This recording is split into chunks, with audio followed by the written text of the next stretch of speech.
Just 11 days after announcing his third bid for the White House, former President Donald Trump is under fire for having dinner with a well-known white supremacist and Holocaust denier, Nick Fuentes, at Mar-a-Lago.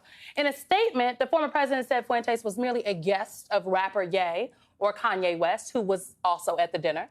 Trump concluded the statement saying, quote, "I didn't know Nick Fuentes." Now, he did not denounce the anti-Semitic and racist screeds on which Fuentes has built his entire platform. And frankly, I shouldn't surprise you. We saw the same pattern when Trump wouldn't initially condemn former Klan leader David Duke. He did it after Charlottesville with his "there were fine people on both sides" comments. And he did it when he told the Proud Boys not to stand down, but to stand back and stand by. So here to discuss is my political panel. Tolu Olorunnipa is the White House bureau chief at The Washington Post. Chuck Rocha is a Democratic strategist and host of the Latino Vote podcast. And Rina Shah is a Republican strategist and founder of Relax Strategies. All right, folks. Tolu, I'm going to start with you because Fuentes is a known white supremacist that before this meeting, this dinner, if you will, many people didn't even know his name. Now we are sitting here talking about him. Not just us, many outlets have talked about him. So what do news organizations need to be vigilant of when it comes to these extremist figures, especially going into this 2024 cycle? That's a great question. It's incredibly important for reporters, journalists generally, to call out people like Nick Fuentes for what they are, not beat around the bush, not mention words that don't specifically identify him as a white supremacist, as someone who has engaged in this kind of extremist behavior. And so it is important for us to focus on that and make sure that we're using the right language. Now, it is also important for us to not dwell and not elevate people like that who have meetings with Donald Trump because they want to be in the news, because they want to be elevated, because they want to be in the national conversation. And so it's important for us to call out what happened and then move on and talk about the importance of what it means for a former president to have dinner with a white supremacist and not condemn his views and not remove himself as opposed to associating himself with such views. And so it's important for us to write about what this means for where we are in this country's history, that such a person who not only was the president, could be running for president again, or is running for president again and could be the president again. It's important for us to write about it and talk about it in ways that are responsible. Spoken like a White House bureau chief, y'all. Look, I agree with Tolu, and I think he's right on the money.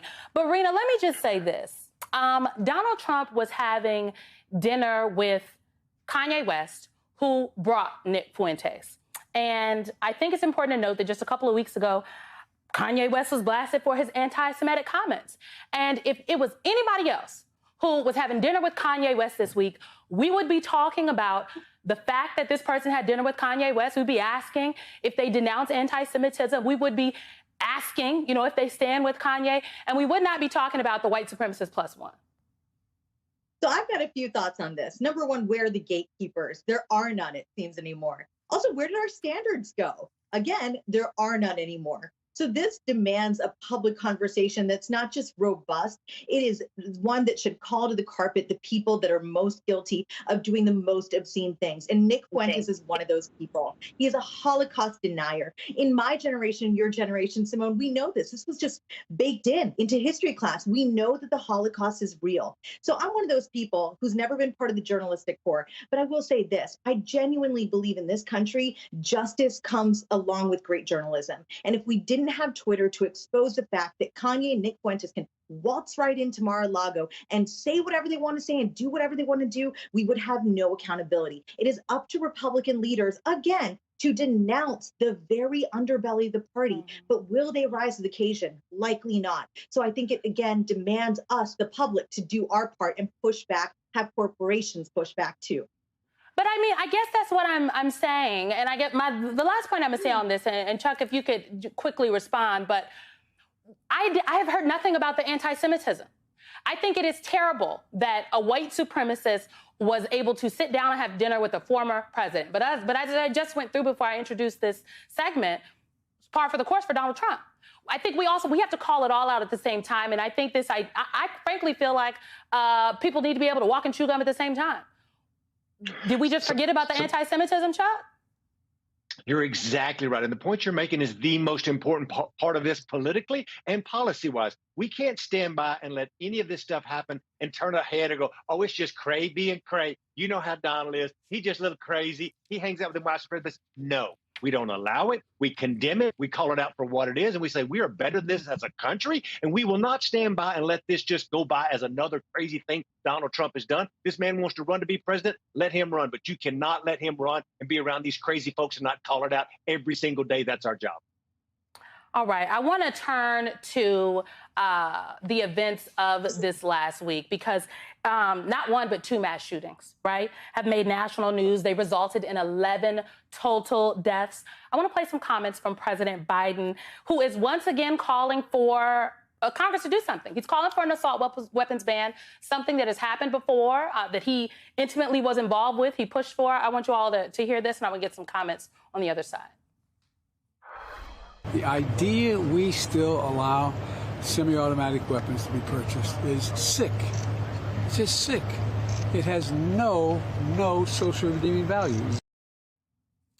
So banning assault weapons is virtually a non-starter in Congress. It couldn't even get into the last bipartisan gun reform deal, at least for the next 2 years, for sure. So, but again, anything is possible. I don't want to be pessimistic here. Things can happen. Tolu, what are you hearing from the White House on what the president's strategy is for calling on the body to ban assault weapons?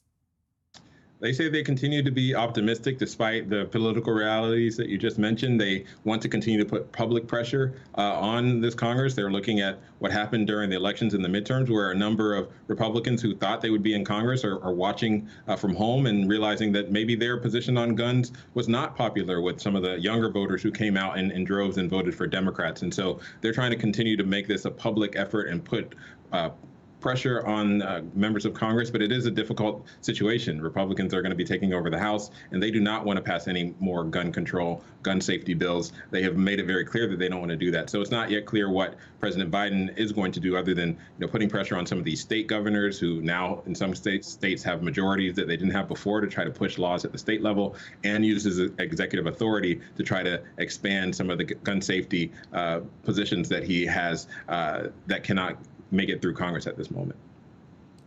Rina, very quickly, do you think there are even a handful of Republicans that might vote to ban assault weapons?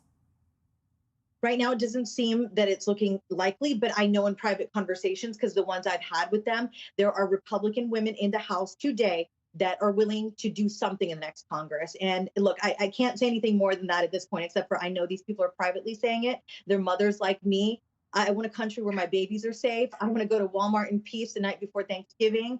I can say nothing more except for that my party has blood on its hands. They have to do better, because for 10 years, from 94 to 2004, when we had an assault weapons ban, we saw mass shootings decrease by 70%. We need to look at the empirical data, and we need to remember the words of our founders. Well-regulated militia. Assault weapons do not belong in the hands of civilians. We have to do better as a country. I will hold Republicans to account until the day I die to make sure they do better. Right, Chuck, I've got 10 seconds. One word to describe what we're seeing from our Republican friends on this fight on guns. Crazy, gonna be crazy. It's coming into a political year. You want to put up or shut up. It's time to get these guns off our street.